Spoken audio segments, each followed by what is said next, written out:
Welcome back, everybody, to another episode on the channel.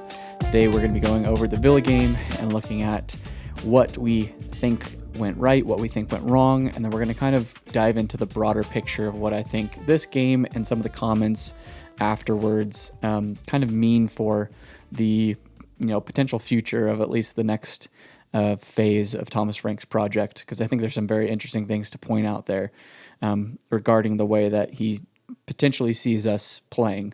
So let's just start by diving right in and checking out kind of the stats. And I'm going to be looking at this and kind of going through my notes at the same time in collaboration with each other. So just kind of, follow me along on this ride. But so obviously we have our stats here. 2-1 final to Villa. We get the first goal in the 5th minute. And then Villa gets one right before the half. Morgan Rogers scores that one. Emi Buendia scores the second one later in the game. So let's just dive through some of the quick stats here. 53% possession. We actually won on the XG battle, 0.97. And we had the majority of the big chances. But with that, we also had 3 big chances missed, which we are going to be talking about in just a moment here, because that is a big part of today's game.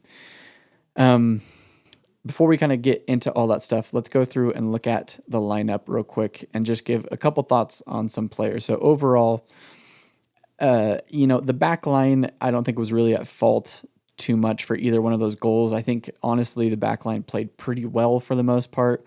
I know we've got a bunch of, not so favorable ratings here. Pedro Porro was probably one of our best attacking players again, and then, held his own for the most part in defense. I think Kevin Danso coming in and stepping in for Kuti, who was out. I don't know if at this point of out recording, I'm about an hour or so after the game. Nothing's really been released about Kuti other than Thomas Frank just kind of said that he had a little bit of a setback per se. He was kind of just not feeling it up to this game, but they didn't give any specifics as far as injury goes. And same thing with Jed Spence. The reason why he starts, Destiny Udogie most likely would have started this game, I think, in most people's minds. Actually, if Destiny Udogie started the game, I would have gotten the 11 perfectly, 11 for 11. But he doesn't play this one because he came back with a little bit of a knock from international break, it seems like. So that leaves us with this formation here. And we have Bentancur and Paulinho getting the best ratings from the team.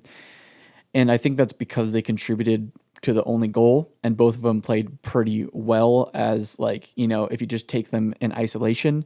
But with the overall team, both of them were part of the problem as to why we didn't see us push on further and end up winning the game, or at least getting a point out of it.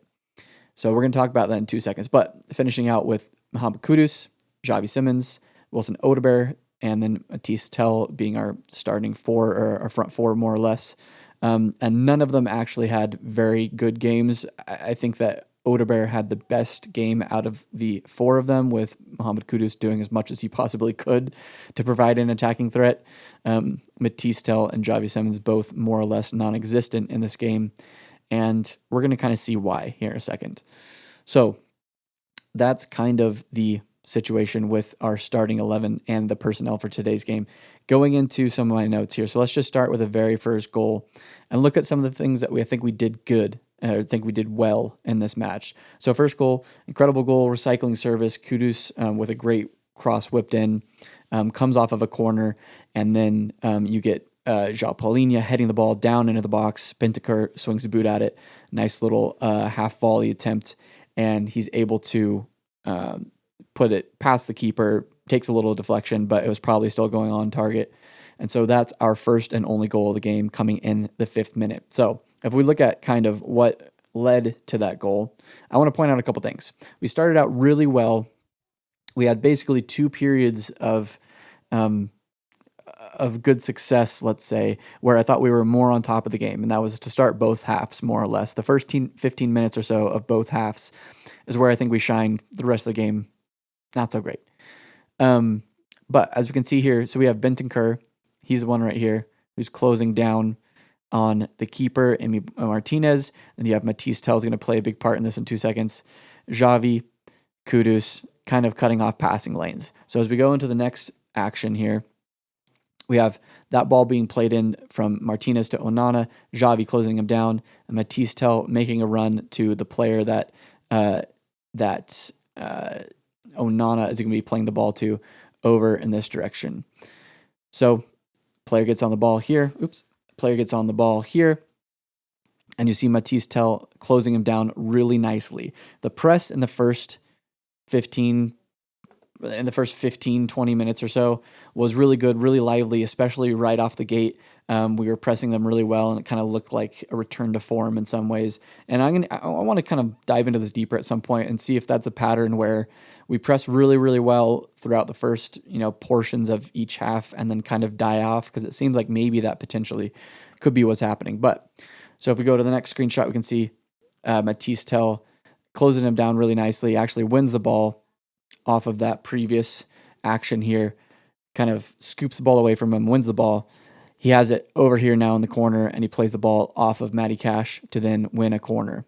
So that corner results in a not a great ball in for the actual corner, but it gets recycled. And that's when you see Mohamed Kudus play this wonderful ball in, which is then going to find its way to João Palhinha on the ball here, who's going to head it down into this area for Bentancur, who then is going to take it off the bounce, get a boot to swing at it, and it goes in, and we're off wheeling away in celebration. Love to see that. So all of that in those actions there, I think is exactly what we want to be seeing. I think that is the type of play that we all would like to see out of the team.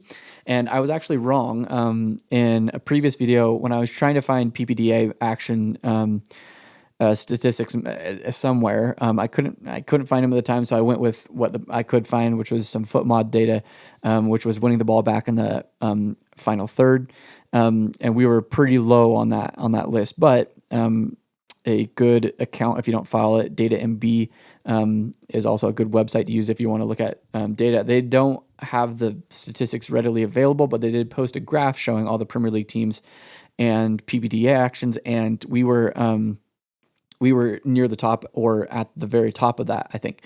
And so that does go to show that, I was wrong in that assessment of we have actually been pressing quite a bit, but I think we're pressing in periods. And so I don't know if it's a situation where we're running out of kind of gas throughout the game, and so we end up having to go away from that. But it's like we look the best that we can in those moments, and maybe it's not sustainable. I'm not, under the impression that we have to be playing the same way for 90 minutes. That's just not really how any game of soccer goes, unless you're, the best team against the worst team. And sometimes you can kind of get away with that.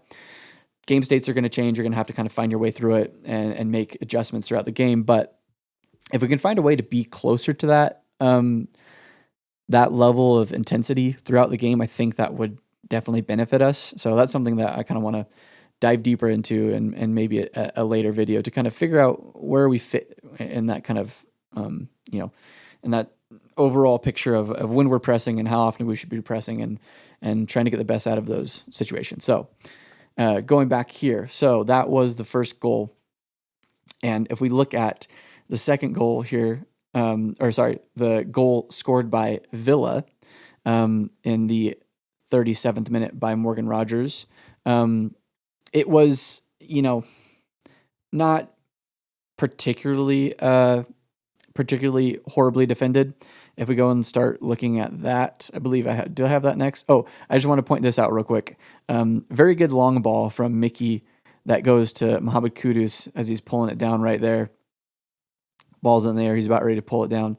And then that actually leads to a very good shot attempt where he then shoots it past Emi Martinez and gets a goal, but it's offside.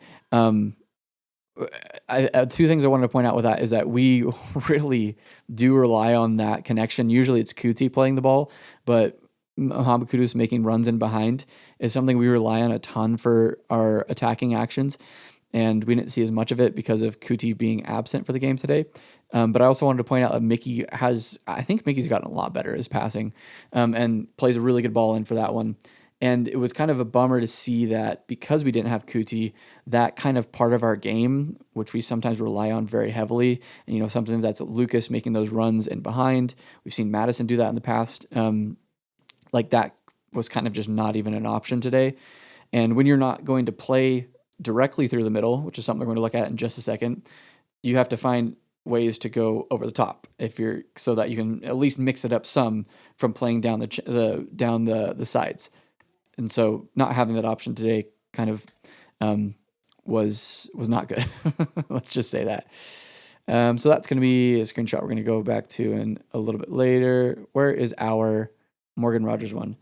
I believe that's the Emmy Buendia one. There's a Morgan Rogers one. Okay, so here's our Morgan Rogers chance. And this is why I say it's not like the worst defending by the team to allow this to happen. Because actually just before this is the only screenshot I have on this one, he's about ready to take the shot off right here. He has this, this overall pocket of space. And we have 1, 2, 3, 4, 5 guys kind of around him. None of them really looking to close him down. But in my opinion, obviously I don't know as much as others, but like it doesn't really look like any of them are in a horrible position defensively. They're all kind of doing what they should be doing to prevent something further from happening. But it's unfortunate because right before this, Xavi actually comes in, makes a good tackle, but then it ricochets off of him, goes back to Morgan Rogers. He picks it up, takes a couple touches, and then he's able to just take this shot on, which just plants Vicario in goal, goes all the way over to the far post, and there's really nothing you can do about that. So that was the first goal. Second goal, kind of a similar story where, other than I think similar story as far as the way that the shot is taken, almost exactly the same area right here, and then we take a curler far post, almost exactly the same kind of an area as this one's taken here. We're just going off a left footer instead of a right footer. But in this one, I think the difference on this one is that you have Emi Buendia on the ball here. Jed Spence is coming in from this position, trying to track him and close him down. But then you have these three defenders that are all kind of not committed to any either person or a potential action trying to get into a passing lane. They're all kind of just ball watching in some ways. And I think, this coming in the 70th minute or 77th minute goes to kind of paint the picture a little bit of, I think we were just a little bit switched off at that point. Game state wise, we had kind of just given the flow and momentum of the game back to Aston Villa at that point after looking really strong for 15, 20 minutes or so. And so this kind of comes in a moment where we're just not really switched on as much as we need to be. And so that's unfortunate. So looking at those kind of gives a story of our goals conceded and all three goals. But I want to go back to a couple of these real quick before we move on to the bigger picture of what today's video is going to be about.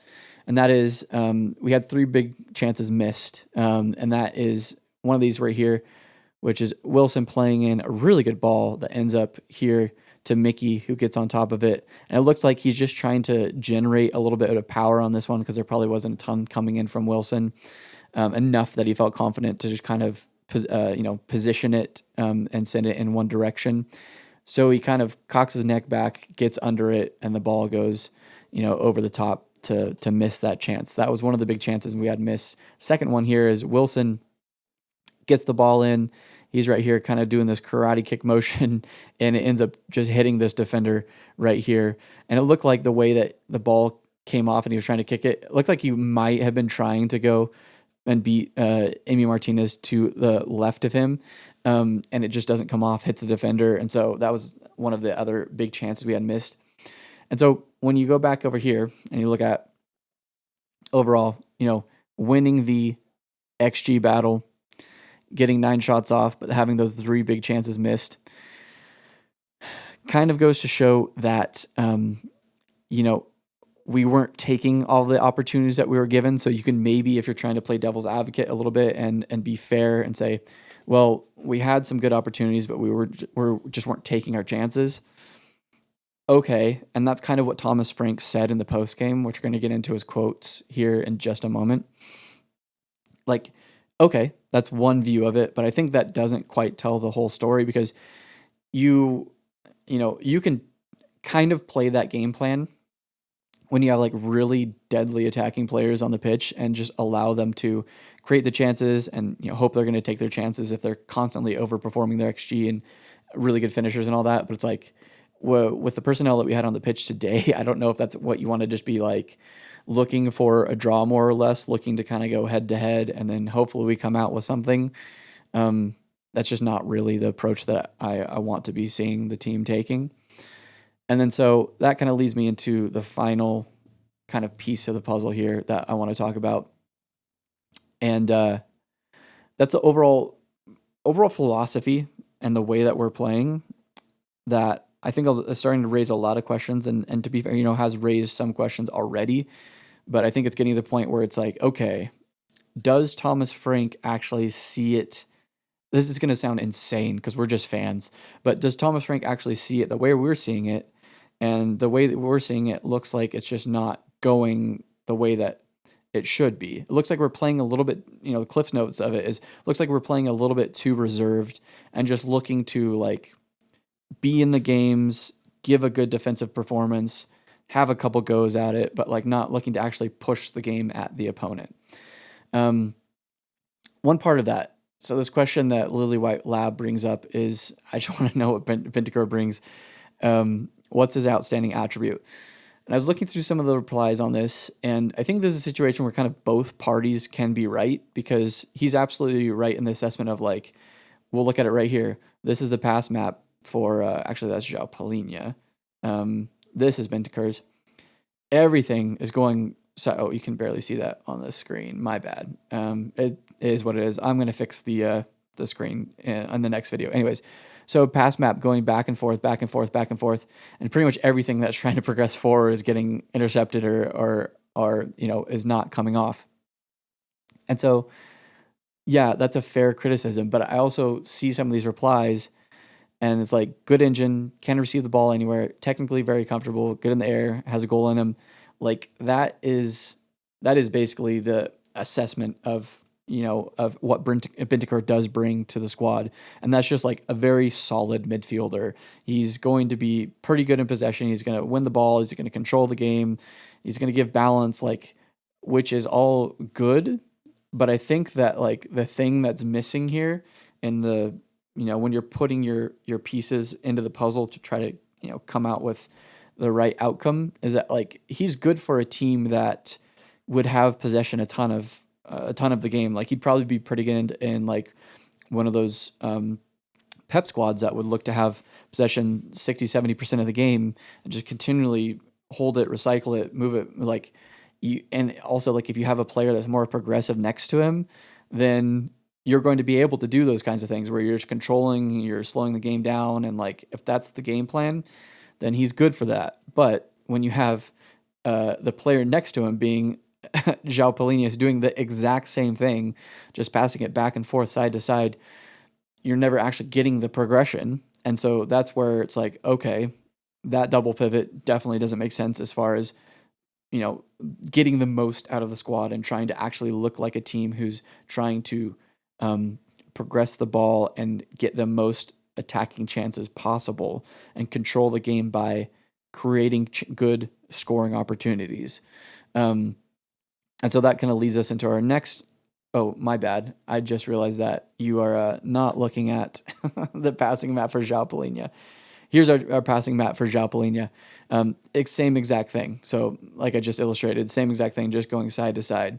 And so the next screenshot I want to bring up here is the overall passing map, which is, as you can see, just back and forth, side to side, between the center backs, between Bentancur, between João Palhinha, going off to the side to Pedro Porro, it's just all of this. And we even have Matisse Tell kind of tucking in next to Wilson Odegaard a lot of the game. And as you can see here, I wish I could highlight this, just a giant 0 going to Xavi Simons. And I saw a lot of Xavi Simons criticism today saying that he was providing nothing. Well, yeah, look at that. Like he is providing nothing because he's getting no service. He's getting nobody passing him the ball. And when it's been laid out and illustrated, it seems like by Thomas Frank to the team, that this is the way that he wants to be attacking. This isn't like, because we see this consistently game after game, and he's made comments about this is how he views the best approach, at least at this moment, to attacking teams, right?